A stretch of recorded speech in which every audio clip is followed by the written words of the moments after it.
Ingeborg Kranger offered me a challenge some time ago. I think she wanted me to make a video in 3 minutes of what I've learned about digital literacy, something like that, Ingeborg. And I've been thinking about that a lot, and I don't think I'm quite capable of doing it, but I thought instead I'd share a few thoughts about stemming really from my experiences here at the Literacy Research Association in Nashville.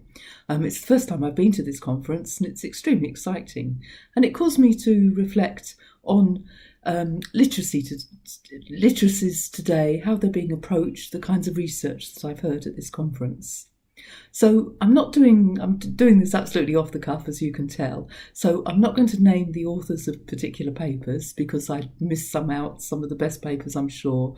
And if I was going to do it properly, I'd script it. Instead of doing that, what I'm doing is a few thoughts, just kind of off the cuff, as it were.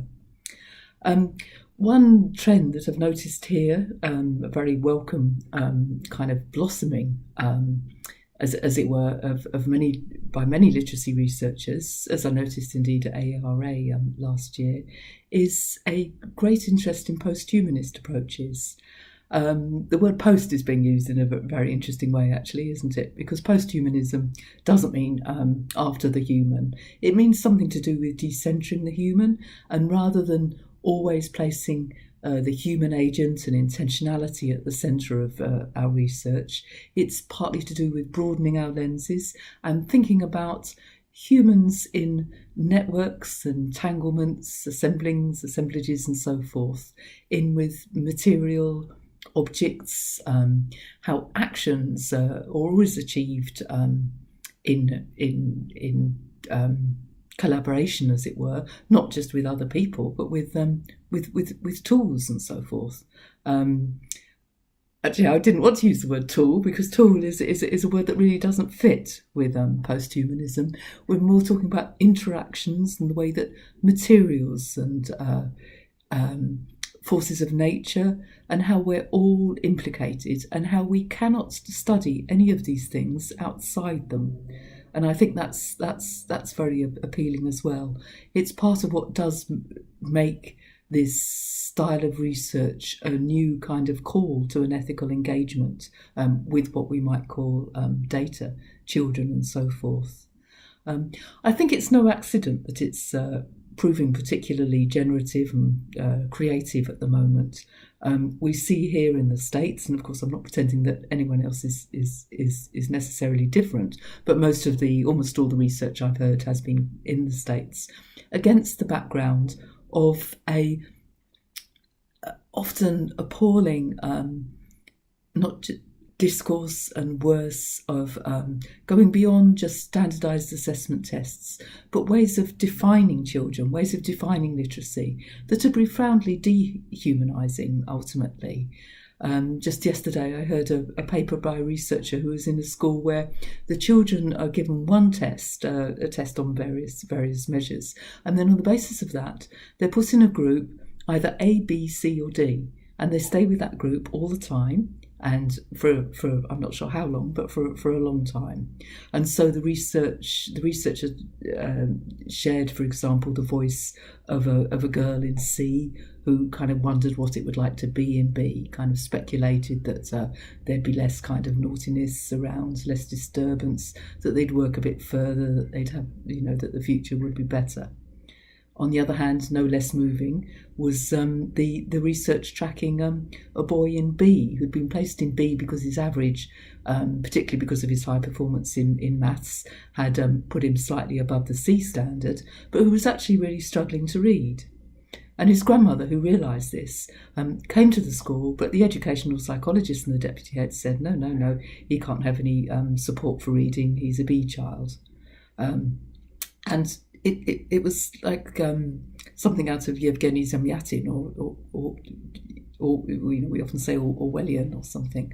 And I think it's no accident that the post-humanist approaches are focusing on literacy as a absolutely multimodal engagement, not restricted to letters, absolutely not looking at performances on tests, but on processes, on moments where a child in engaging with materials is learning in the sense of a distributed cognition, if you like. I don't know what that term's used, but I like the notion of distributed cognition, Hutchins and so forth, that it's that what we do as human beings is inevitably distributed among the materials and the features of the environments that we're engaged with.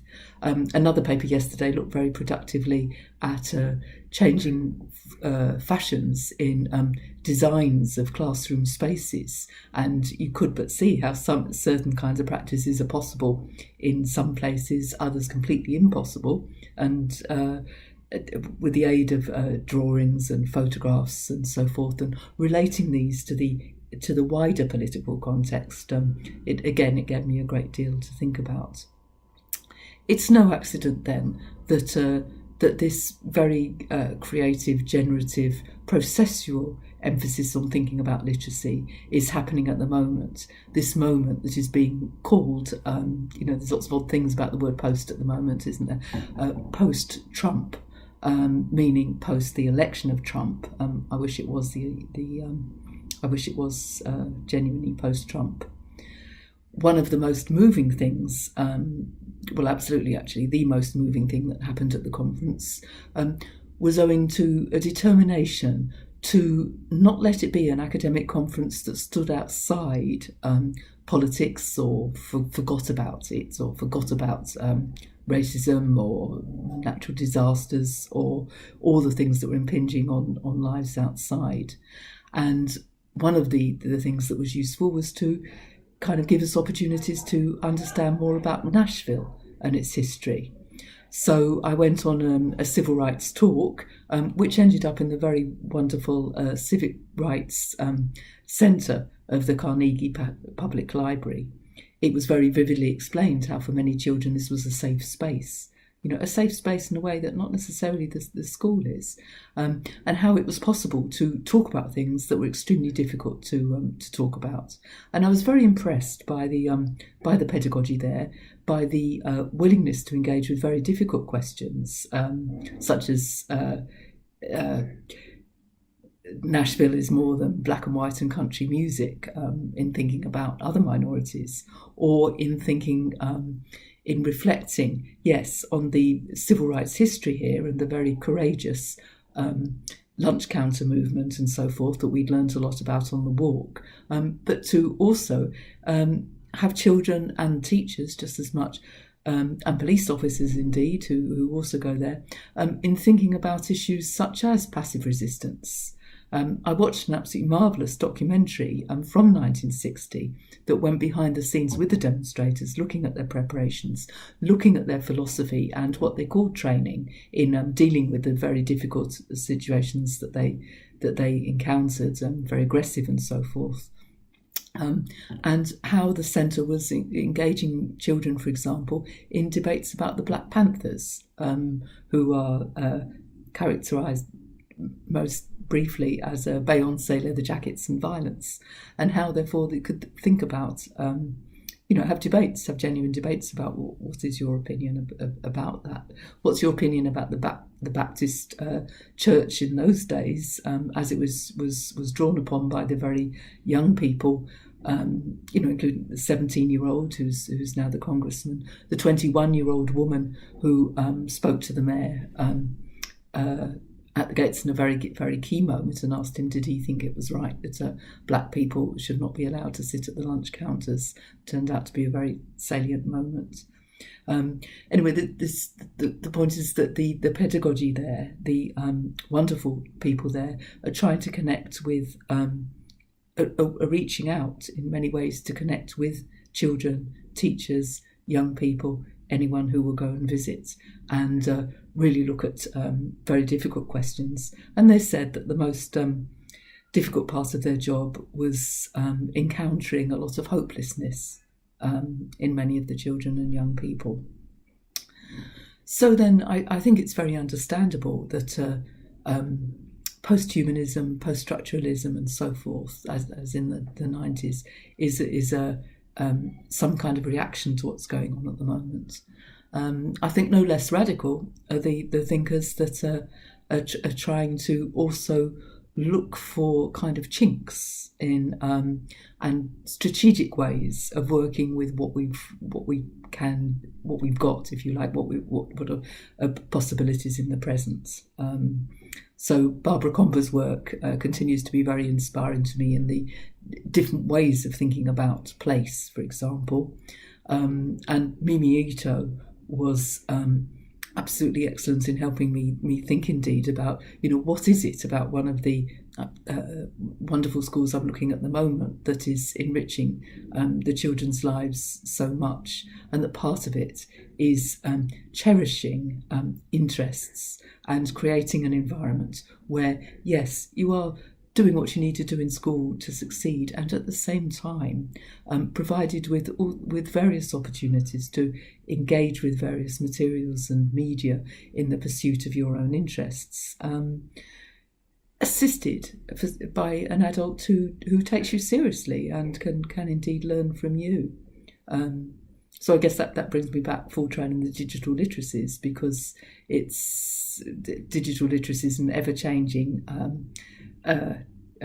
field, if you like. I don't see them as being totally to do with the online, but rather to do with a sort of constantly changing and developing